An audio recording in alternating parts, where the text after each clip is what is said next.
Welcome back to Trojans Live, brought to you by Cooper Tires. Trojan fans, here's a deal for you. Right now, when you buy 4 select Cooper Tires from a participating dealer, you'll score a voucher good for 4 free tickets to a select Trojan football game during Cooper's annual Buy 4 and Score event. Visit CooperTire.com to find a dealer near you. Well, JJ and I sit down with the head coach now, Clay Helton.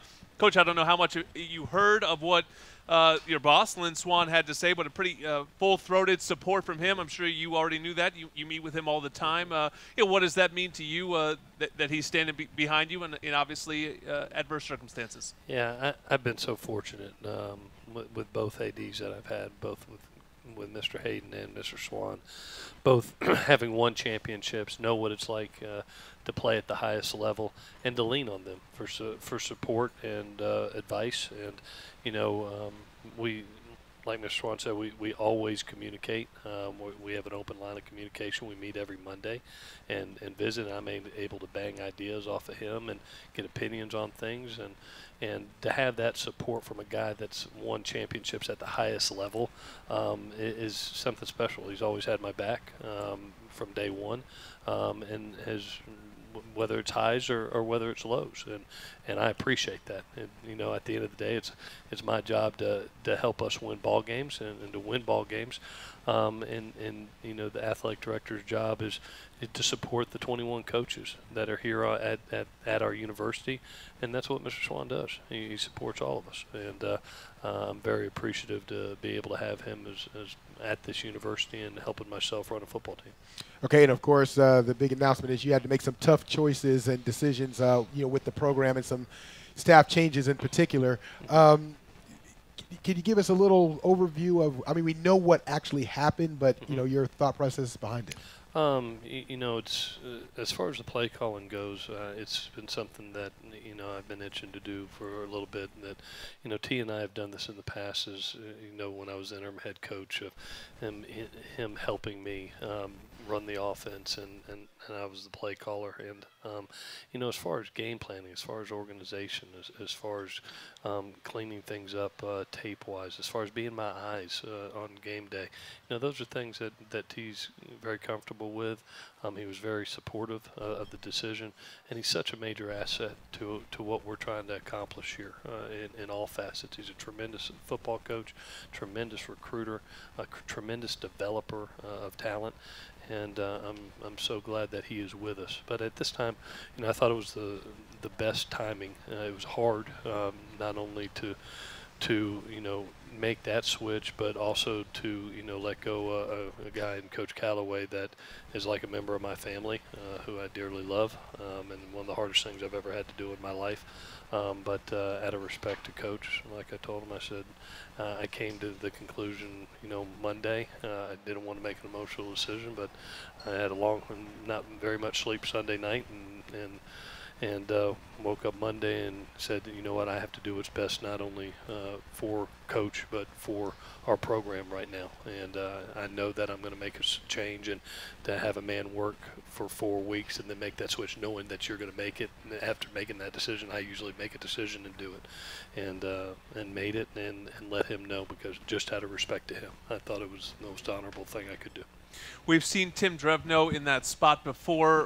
What do you want to see from him? What can he do in the next 4 weeks to try to bolster that position? One of the great things that I've known about Tim in working with him, he's a great technician and fundamentalist. And we have some offensive linemen that that are young. I think about Jalen McKenzie, and I think about Elijah Vera Tucker. I think about a Brett Neal and a Justin Dietich and Austin Jackson, Andrew Voorhees, that have so much room to grow and get better. And over this next month, I know that Drev will do a tremendous job. The other gentleman that will be helping out there is Mike Goff. Mike, as a 12-year veteran in the NFL, he'll be able to coach. We initiated the 10th coaching spot with him, and that gives us extra help. there also. So to be able to have two guys with that type of experience at the highest level coaching our kids, I think it's going to be a tremendous advantage as we go through the rest of the season. And then so with Coach Drevno moving to the offensive line, the running backs, how are you going to handle that responsibility in terms of that room? Yeah, right now between Drev, Mike Goff, our graduate assistant, and myself, we're taking care of the offensive line as well as the running backs. And my first job, if you remember, was running back coach. I was a running back coach for I think the first 4 or 5 years of my career. And so I got to do a little bit of individual work with them today, which was nice. They got a kick out of that. But it was fun. It was fun to help Drev out any way I can. How does calling plays change your week, your approach, and what do you want to see from this offense that you think will get it going? I mean, obviously you're not going to give away the minutia of the play calling, but what do you want to see in the big picture? I think every play caller is different, and T has done a tremendous job, and I said that to the media today. I mean, he's won us a Rose Bowl, has won us a Pac-12 title, and it's something that I look forward to doing. Like I said, I've been itching to do. I thought it was the right time, not giving away game plan. I think every play caller is just a little bit different. The beauty about being a head coach, and I said this to the media too, is I felt it when I was interim head coach that you don't worry about what upstairs, what the head coach should think. You are the head coach, right. So you have the tendency of being able to call a shot and not even think twice about it, and that's one of the things I look forward to getting back to. My dad was a play caller here as well, and he used to tell me, once you're a play caller, it's hard to get away from it because every time somebody makes a different decision, it's not to say that it's wrong, but you might have gone a different direction. Is that sort of the same thing here, is that you just have a better you just want to put your feel on it? Well, I feel better in my own skin. I remember being the interim and having to do a lot of things and trying to feel out the groundwork of being a head coach. And even in the first year, I was very nervous of really going and saying, okay, I need to manage a team. I need to be a CEO.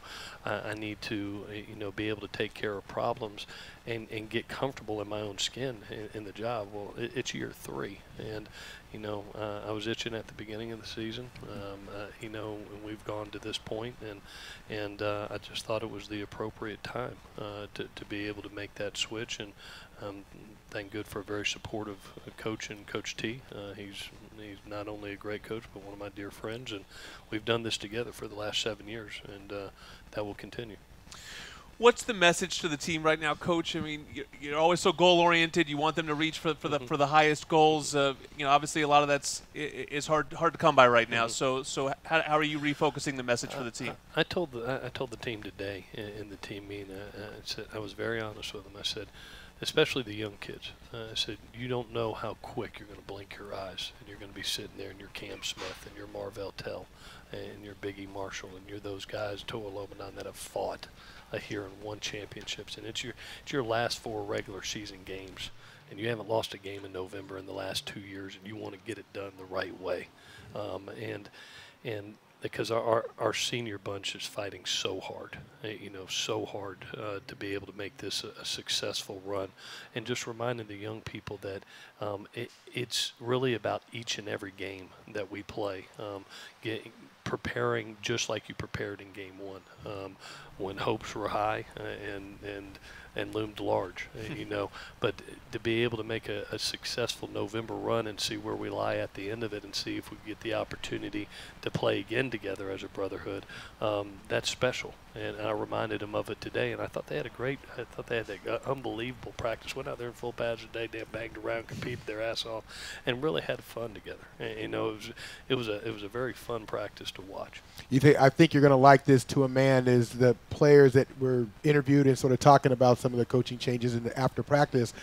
They took ownership of, with their responsibility of it, and I thought that was sort of it's it was sort of a cool thing to see and to hear that the players are like, look, we got to execute the plays. You know, all this kind of crazy stuff that's trying to go. JT Daniels quote right here. He said, I can't blame the play caller unless every player is executing and we're not scoring, which isn't the problem. Players have to execute. That's the first thing. Yeah, and that was sort of the reaction from players after practice. I mean, I know that, you know, usually, you know, you might not want to comment on their reaction, but for you, it has to be something good to hear from your players in terms of taking ownership. We have great kids.